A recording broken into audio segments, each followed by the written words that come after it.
Hello guys, we are going to continue our discussion with respect to Python, and in this video we are going to talk about loops. In our previous video, we have already seen a lot of examples on conditional statements like if, else, and we have seen multiple examples out there. So let me take you to the video outline, what all we are going to cover in our today's video. So first we are going to introduce loops. Then we'll discuss more about for loops, like iterating over a range, iterating over a string. Then we'll go ahead with while loop and then loop control statements, which includes break, continue, and pass. And then we'll see some examples of nested loops and more practical examples and common errors. So before we start with the looping concept, I want to show you the use of a function called range. So range will generate numbers. Like if I give you an example here, right? Range of 5. Okay, so what it will do is it will generate numbers 0 to 5. And okay, let's see. Okay, so first, when you start writing some program, it will ask for a kernel at the initial cell. So I've selected my kernel and I'm running this code on range of 5. Okay, now you can see it holds number from 0 to 5. Now, if I want to display all the numbers within this range, for that I'll have to write a for loop. So, what is a for loop? So, it's a loop which is used to iterate over a sequence of numbers. So, I'll write an example for I in range of 5. Okay, now I'm going to print I. So I is nothing but a temporary variable. And now let me execute this. Okay, if you see here, it gives output as 0, 1, 2, 3, and 4. Because range of 5 always, like the index always starts with 0 and it will exclude the last number. So it excluded 5 and it printed 0 to 4. Okay, so you will see that after every iteration, this number I, the value of I will be incremented by 1.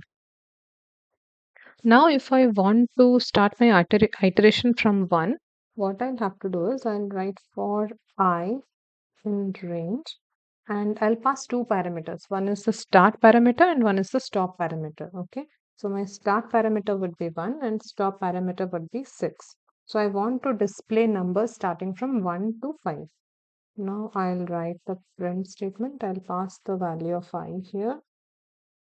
If you see now, it give me an output starting from 1.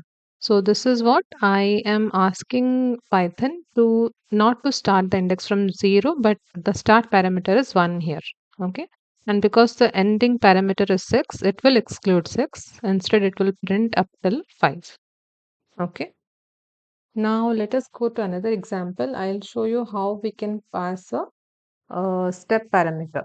That is a third parameter which we can pass on the for loop. For I in range of 1 comma 10 comma 1. Okay, so the third parameter is nothing but it is called a step parameter.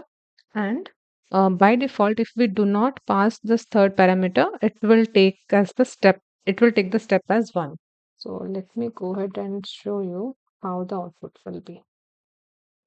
So it's going to print all the numbers starting from 1 till 9. Let us check the output. It printed 1 till 9. Okay, now what I'll do is I'll change the step a bit here, the step parameter. So let us now change the value of the step parameter and we'll see how it gives the output. I'll change the step to 2. And if I print this, this is going to print all the odd numbers starting from 1 till 9. It will skip all the second value like 1 and then it will skip 2. It will print 3, it will skip 4, 5 and all. Okay, I hope you are clear with this. Now I will give you another example of reverse numbers. Okay, so we will do the same thing, but instead of 1 to 10, what I'll do, I'll write 10 to 1 here, and the step I'll give -1. So if we see the output, it started from 10, the starting parameter, and the last value is 2, because 1 is the ending parameter, it will for sure exclude 1. So it printed up till 2 here. Okay. Now let's go ahead and see another example of this step parameter. If I give it like I want to display the numbers from 10 to 1, but with a step of 2. So I have given it as -2, so it printed 10, 8, 6, 4, and 2. I hope this is clear. So we have seen many examples of for loop with integer values. Now let's see how we iterate over a string value here. I'm creating a variable called str. I'm assigning it the value Shita Patro. And what I'm going to do is I'm going to iterate over the string variable. So a for loop here for I in str. Okay. And then print I. So we'll check this. If you see here, it started printing the variable character by character. That's what how it iterates over a string value or string variable. So the main functionality of for loop is whenever you have any collection item like the string here in our example, you can traverse through it very easily by just using a for loop. So we will be covering more complicated examples as we go ahead.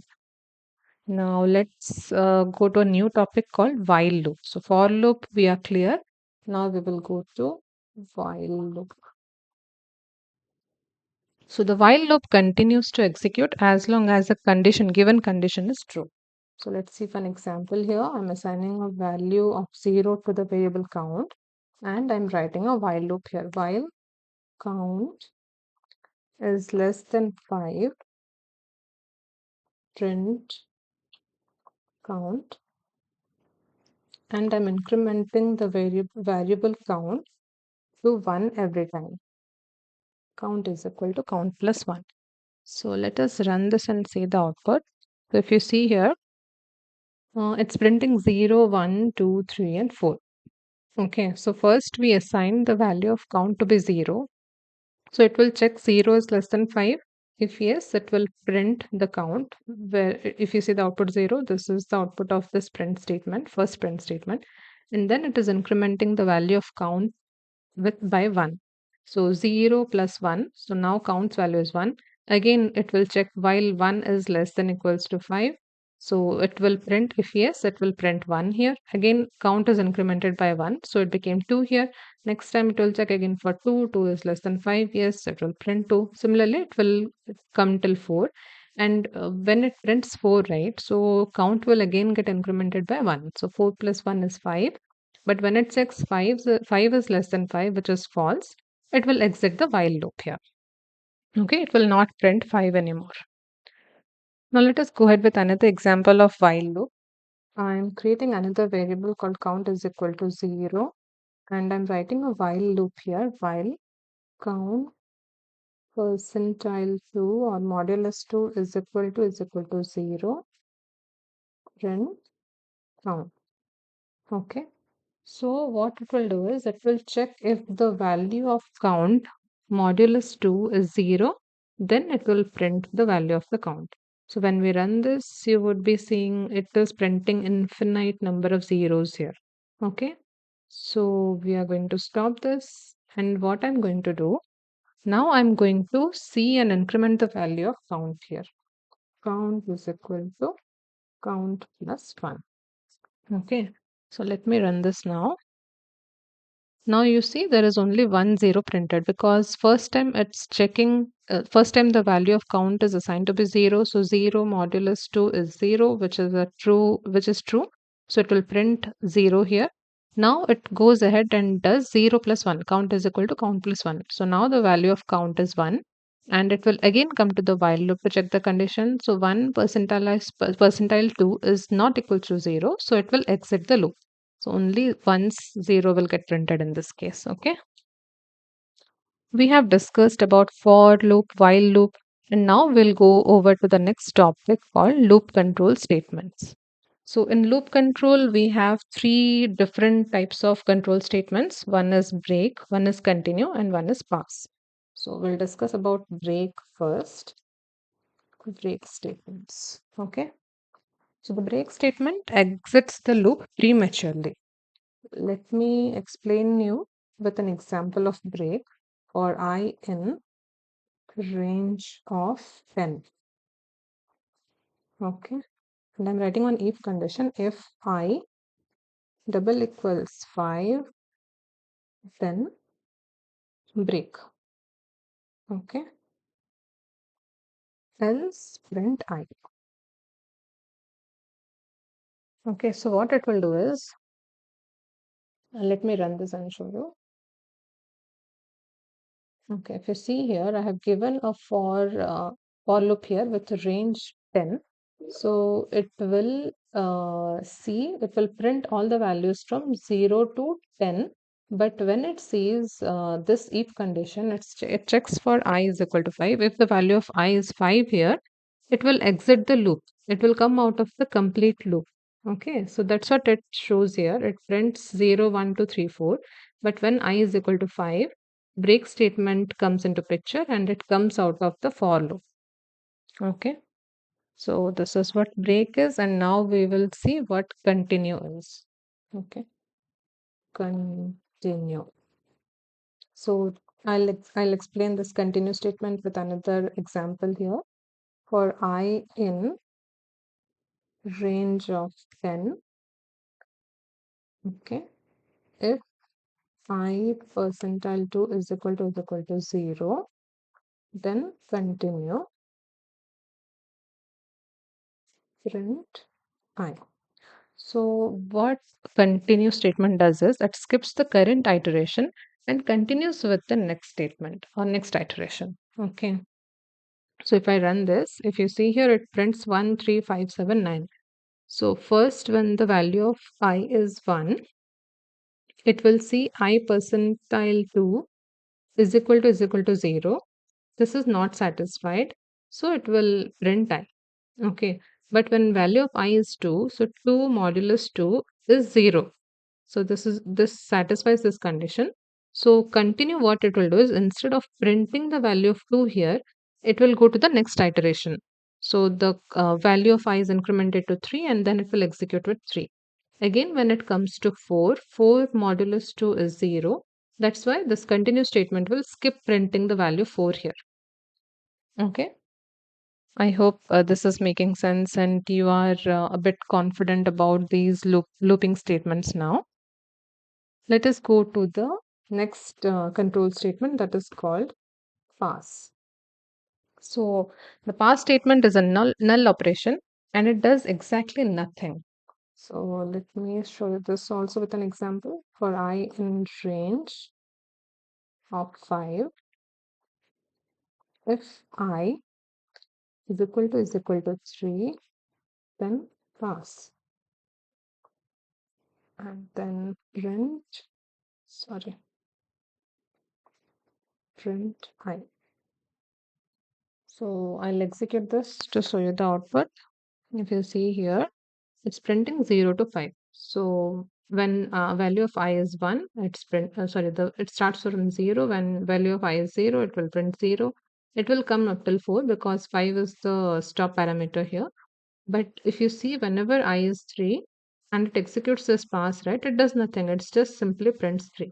So to be more clear, what I'll do is I'll write one print statement here. Print, this is number, comma I. So see, so it does nothing. Whatever is there in this, right? So if this condition is satisfied, it just prints this. But this pass, like unlike the continue and break, it doesn't skip or come out of the loop. It just does nothing. It's just a null operation here. Okay. Now coming to the nested loops. So we are done with the control statements. We'll see some complex example of loops, that is using nested loops. So nested loop is nothing but a loop inside a loop. For example, for I in range of 3, within this for I'll write another for j in range 2, print. So here I'm going to use f string here. F string is used to display the variables. So I'll show it here. F string I within curly braces I and j within curly braces j. Let me just print this out and I'll explain you the nested loop. Okay. So first what it will do is it will first execute the inner loop. For one value of the main loop or the outer loop, it is going to execute the inner loop completely. Then only it will again come to the outer loop. If you see here, for I is equal to 0, when I value of I was 0, right? This inside loop or the inner loop got executed twice. When I was 0, it printed j is equal to 0 and 1 because the stop parameter for the inner for loop is 2. So this inner for loop got executed twice and then it came out of the loop. Value of I got incremented. So I is for the main loop and then again the inner loop got executed twice, 0 and 1. Similarly for I is equal to 2, inner loop got executed twice. So this is what and how the nested loop works. So now let's see some more practical examples and we are going to calculate the sum of first n natural numbers using while and for loops. So first we will implement this example using while loop. Okay. Let me declare a variable n is equal to 10 which is the natural number and then sum I am assigning it as 0 now. Count I am giving it as 1. I am going to write the while loop here while count is less than equal to n, assign the sum to be sum plus count and increment the counter as count plus 1. And I'll come out of the while loop when all the iteration for all the natural numbers or first and natural numbers is completed. I'm going to print sum of first 10 natural numbers comma sum. Okay, so let me run this and see the output. Okay, so see here the sum of 10 first 10 natural numbers is 55 here. So we are going to see the same with the help of for loop now. Okay, the same example in the sense we are going to calculate the sum of first 10 natural numbers using for loop. So I'm going to have a variable sum is equal to 0 for I in range of 10. Sorry, I'm going to take 11 because 10 is the stop parameter. So 10 will get excluded. That's why I'm taking 11 here. And I'm doing sum is equal to sum plus I here. 1, sorry, I. And once this for loop is done, I'm going to come outside of the loop and I'm going to print the sum here. Okay. Let me run this and show you the output. Okay. So here also the same output 55. So here I have shown you how to calculate the sum of first and natural numbers using while and for loop both.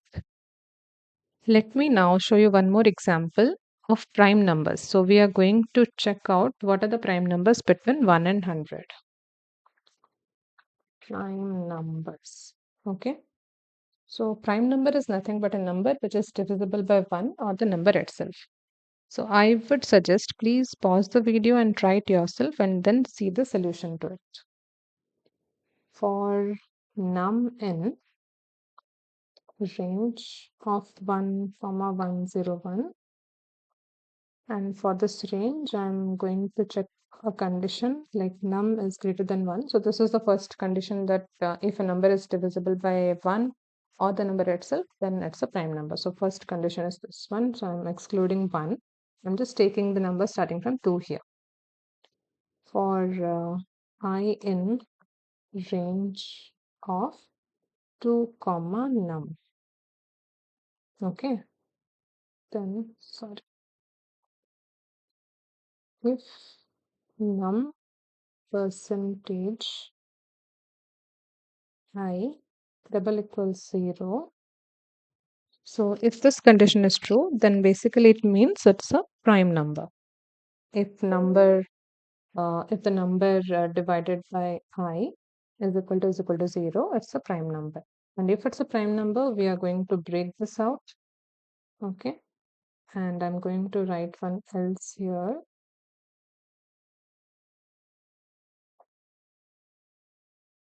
Else print num. So why I'm writing one else here is I want this else statement to be executed only after the inner for iteration is done. Okay. So let me execute this and I'll show you the output. Okay. So it printed 2, 3, 5, 7, 11, 13 and all the prime numbers starting from 1 till 101. Okay.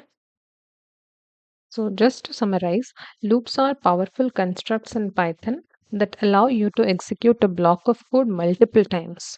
By understanding and using for and while loops, along with the looping control statements like break, continue, and pass, you can handle a wide range of programming tasks efficiently.